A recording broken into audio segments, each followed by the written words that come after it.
بالنيات وإنما لكل امرئ ما نوى فمن كانت هجرته إلى الله ورسوله فهجرته إلى الله ورسوله ومن كانت هجرته إلى دنيا يصيبها أو إلى امرأة ينكحها فهجرته إلى ما هاجر إليه أو كما قال عليه الصلاة والسلام.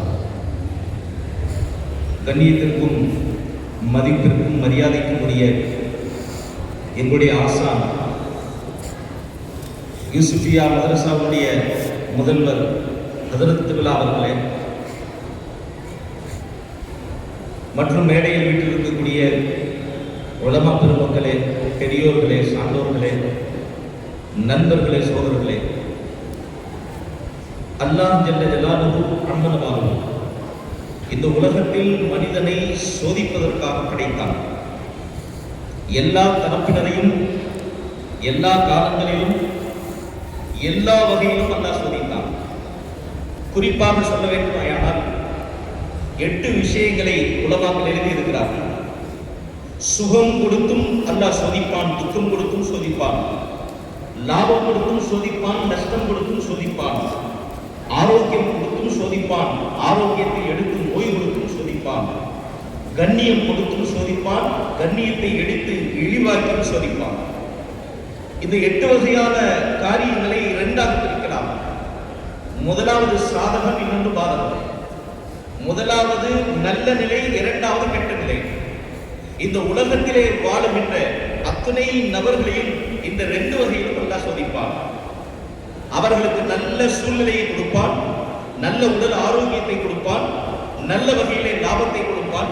இப்படி எல்லா வகையிலும் அவர்களுக்கு நல்லது நடக்கும். நல்லது கிடைத்தால் என்ன சோதனை அதிலே? இந்த நல்லதற்கு பின்னால் நான் இருக்கிறேன் என்று நீ ஒத்துக்கொள்கிறாயா? இல்லை, உன்னால் தான் இது நடந்தது, உன்னுடைய திறமையினால் நீ இதை அடைந்து கொண்டாய், அல்லது உன்னுடைய முயற்சியினால் இதை நீ பெற்றுக்கொண்டாய் என்று சொல்லுகிறாயா? இல்லை, என்னுடைய ரப்பி எனக்கு கொடுத்தான் என்று சொல்லுகிறாயா? முஹம்மது ரசூலுல்லாஹி ஸல்லல்லாஹு அலைஹி வஸல்லம் ஃபத்ஹே மக்காவின் போது மக்காவிற்கு நுழைகிறார்கள். தங்களுடைய கஸ்வாவிலே உட்கார்ந்து இருக்கிறார்கள். அப்படி வீற்றிருக்கிறார்கள் கம்பீரமாக. எவ்வளவு முஹம்மது ரசூலுல்லாஹி ஸல்லல்லாஹு அலைஹி வஸல்லம் கம்பீரத்தை காபிர்களிடம் கேட்டு பாருங்கள். அவர்களை பார்த்தால் பயந்து நடுங்குகின்ற அந்த பயத்தை நாம் காபிர்களில் பார்க்க முடியும். அப்பேற்பட்ட கம்பீரமானவர்கள், அப்பேற்பட்ட கம்பீரத்துக்கு சொந்தக்கான முத்தான முஹம்மது ரசூலுல்லாஹி ஸல்லல்லாஹு அலைஹி வஸல்லம் அவர்கள் ஃபத்ஹே மக்காவிற்கு நுழைகிறார்கள். நுழைகின்ற போது தன்னுடைய தாடி முடி தன்னுடைய தொடையிலே படுகிற அளவுக்கு, சில ரிவாயத்தில் வந்திருக்கிறது அந்த ஒட்டகத்துடைய திமிலிலே படுகிற அளவுக்கு குனிந்து கொண்டு செல்கிறார்கள். இந்த இடத்துல அதுல மௌலானா சாக்ஷாத் தாமத் ஒரு விஷயம் சொல்லுவாங்க. இந்த இடத்திலே அமலன் முஹம்மது ரசூலுல்லாஹி ஸல்லல்லாஹு அலைஹி வஸல்லம் இந்த உலகத்திற்கு தூது செய்தி சொல்கிறார்கள். அமலன் செயல் ரீதியாக. அது என்ன தெரியுமா? இதோ நான் குனிந்து விட்டேன், இதோ நான் குனிந்து விட்டேன், இதோ நான் பணிந்து விட்டேன், இதோ நான் ஒப்படைத்து விட்டேன். இந்த வெற்றிக்கும் எனக்கும் எந்த சம்பந்தமும் இல்லை.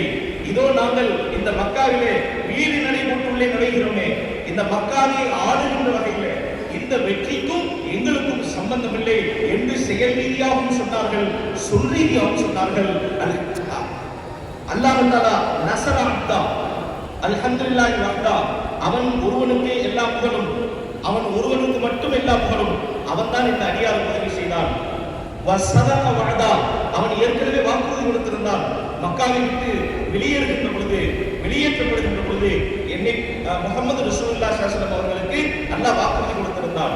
அந்த வாக்குறுதியை அல்லாஹ் நிறைவேற்றி விட்டான் என்று சொன்னார்கள். அடுத்து சொன்னாங்க